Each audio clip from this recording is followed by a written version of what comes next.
আসসালামু আলাইকুম। সবাই কেমন আছেন? নিশ্চয়ই ভালো আছেন এই রোজার দিনে। আমিও ভালো আছি আলহামদুলিল্লাহ। এই রোজার মধ্যে থেকেও শুটিং করতে হয়। কাজ তো কাজই, কাজের মধ্যে আর কিছুই নেই। আজকে আসছি আফতাবনগর, আমাদের রত্না কবির, আমাদের চিত্রনায়িকা রত্না, তার নাটকের শুটিংয়ে। আজকে তাদের দ্বিতীয় লট। আমরা আসছি, এখানে কাজ করব, সারাদিন এখানে থাকব। সবাই আপনারা পাশে থাকবেন এবং দেখবেন ইনশাল্লাহ। সাথে আছে আমাদের রত্না কবি, আমাদের ছোট বোন। সেই রত্না ছোট, এখন মোটামুটি বড় হয়েছে, না বুড়া হয়নি ইনশাল্লাহ। তাই আমাদের এই দ্বিতীয় লটে রত্নার দুঃখিনী জহুরার, এটা আমাদের গল্পটা মনে হচ্ছে খুবই সুন্দর চমৎকার একটি গল্প, ভালো হবে ইনশাল্লাহ।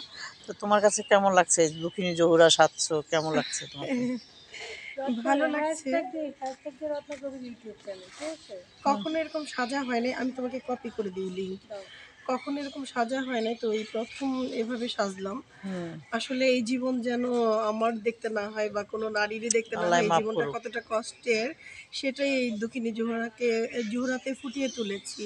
এই মেয়েগুলো পরিবারের কাছে কেমন হয়ে যায় বা তাদের জায়গাটা পরিবারে কোথায়, তার যদি ছোট ছোট বেবি থাকে কিডস, তো তাদের জীবনটা কতটা মানে যুদ্ধের জীবন হয়ে পড়ে, এইটা নিয়ে তুলে ধরা আর কি। যদি সমাজের একটু বিবেক নড়ে, তাদের প্রতি একটু সিম্পেথি গ্রো হয়, এই প্রচেষ্টা করা।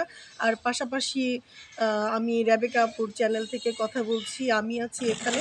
মনে করি আমাদেরকে আপনারা চিনেন, রেবেকা আপুকেও চিনেন, আমাকেও চিনেন। এখানে আমাদের অচেনা দুই একজন শিল্পী আছে, যারা অনেক ভালো শিল্পী ছিল, কিন্তু আমাদের এই ছবি কম হওয়ার কারণে ওনারা দেখা গেছে আপনারা ভুলে গেছেন। তো তাদেরকে মনে করিয়ে দেবার বা কাছে নিয়ে যাওয়ার চেষ্টাই আমাদের আজকের এই আয়োজন। তো যেমন আজকে আমাদের আছে বেবি আপু, আছে তাহমিনা বেবি, উনি কাজ করছে এই নাটকে, আমাদের শিল্পী সমিতির একজন সম্মানিত সদস্য। আর আছেন আরেকজন রাত্রি। আর পরিচিতদের মধ্যে বাদল ভাই আছেন, গুলজার ভাই আছেন, দুইজন নতুন হিরো আছেন। তো ওরা যেন আমাদের মাঝখানে থেকে, আমি আগের নাটকেও বলেছি, আমরা ছত্র ছায়ার মতন তাদেরকে আগলে ধরবো, তারা যেন উপরের দিকে উঠতে পারে। এবং আপনারা যারা নির্মাতা আছেন তাদেরকে নিয়ে কাজ করবেন, আমাদের শিল্পীগুলোকে ডাকবেন। তারা কিন্তু শেকড় থেকে শিল্পী, নতুন শিল্পী না। তো এই শেকড়ের শিল্পীকে আপনারা গাছ হিসেবে যখন পরিণত করবেন, ফল কিন্তু সবাই ভোগ করব। Thank you so much. তোমার চ্যানেলের ব্যাপারে একটু বলে দাও সবাইকে, তোমার চ্যানেলটা। আচ্ছা, আমার চ্যানেল হচ্ছে রত্না কবির ইউটিউব চ্যানেল।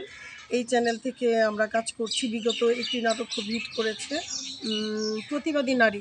তো এটা রত্না কবির ইউটিউব চ্যানেলে আপনারা পাবেন, লিঙ্ক দিয়ে দেওয়া হবে আমার পেজে। Thank you so much. তোমার জন্য শুভকামনা রইল। তোমার জন্য থ্যাংক ইউ। এখানে আছে যে আমাদের শাহ আলম, আমাদের মেকআপ আর্টিস্ট। শাহ আলম কেমন আছো ভাইয়া? আলহামদুলিল্লাহ। অনেকদিন পর আবার তোমাকে পেলাম, খুবই ভালো লাগতেছে। তুমি তো অসম্ভব সুন্দর কাজ করো, দোয়া করে আরও ভালো ভালো ভালো কাজ করো ইনশাল্লাহ। রত্না কবিরের চ্যানেলের সম্বন্ধে কিছু বলো আমাদের। আমাকে ফার্স্ট কাজের জন্যই ডাকছে, কিন্তু আমার শিডিউল ছিল না, আমি আরেক জায়গায় কাজ ছিল, একটা মিস্টেক হয়েছিল, পরে উস্তাদকে পাঠাচ্ছিলাম সেলিম ভাইয়ে, সেলিম ভাই কাজ করছিল। আজকে আমাকে আগেই ফোন করছে, আমি বলছি হ্যাঁ আমি ফ্রি আছি, শনিবারে ফ্রি রাখবে।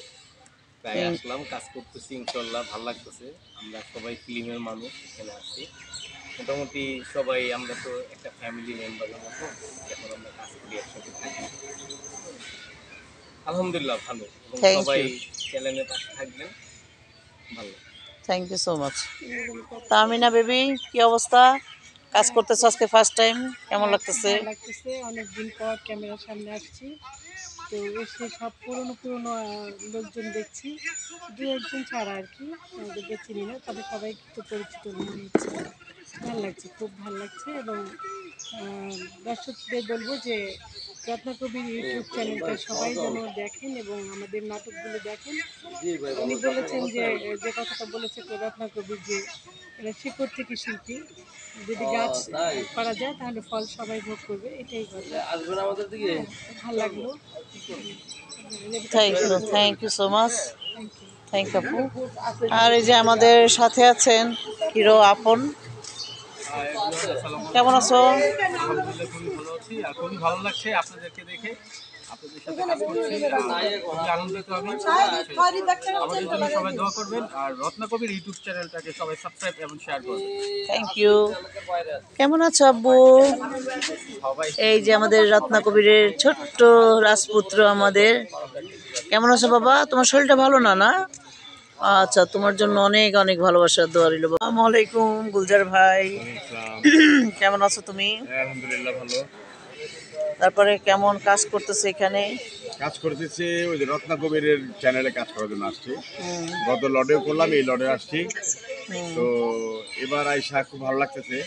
আর গতবার ছিল দুলারি এবং রিনা খান, দুলারি আপা রিনা খান ছিল, এবং আজকে পেলাম তাহমিনাকে এবং রেবেকা আপুকে, সব মিলিয়ে রত্নাও আছে। আর গল্পের নামটা খুবই সুন্দর, দুঃখিনী জহুরা, এর জন্য কাজ করতে আগ্রহী হলাম আর কি। Thank you so much. এই যে আমাদের ডিরেক্টর, কেমন আছো ভাইয়া তুমি? আছি আলহামদুলিল্লাহ। তোমার সাথে আমার ফার্স্ট টাইম কাজ, যাকে ইনশাল্লাহ সামনে আরও কাজ হবে ইনশাল্লাহ। তোমার নামটা আমি শুনেছি, কিন্তু আজকে দেখার সৌভাগ্য হলো রত্নাকবিরের নাটকের উপলক্ষে।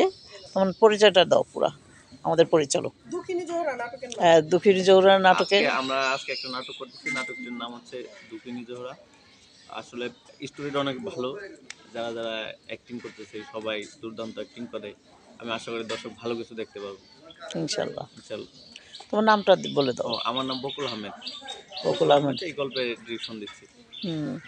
সেটাই, তাহলে বকুলের জন্য অনেক শুভকামনা রইল বকুল। দোয়া করবেন। থ্যাংক ইউ সো মাচ ভাইয়া, ইনশাল্লাহ ভালো কাজ করো। এই যে আমাদের ছোট ভাই আরেকটি, আমাদের আরেকজন অভিনেতা, তোমার নামটা বলো। সবাইকে আসসালামু আলাইকুম। আমার নাম শাহেদ সামিল। আমি নতুন কাজ করছি ইউটিউব চ্যানেলে, তো আশা করি সবাই দোয়া করবেন আর আমাদের টিমের জন্য দোয়া করবেন। Thank you. তুমি এখানে কি চরিত্র করতেছো? আমি আজকে আমাদের যে নাটকটি হচ্ছে দুঃখিনী জহুরা, তো ওইটার যে জহুরা থাকে তার আমি ছোট ভাই থাকি, তো আচ্ছা ওইটা আচ্ছা, করছি। Thank you so much, thank you.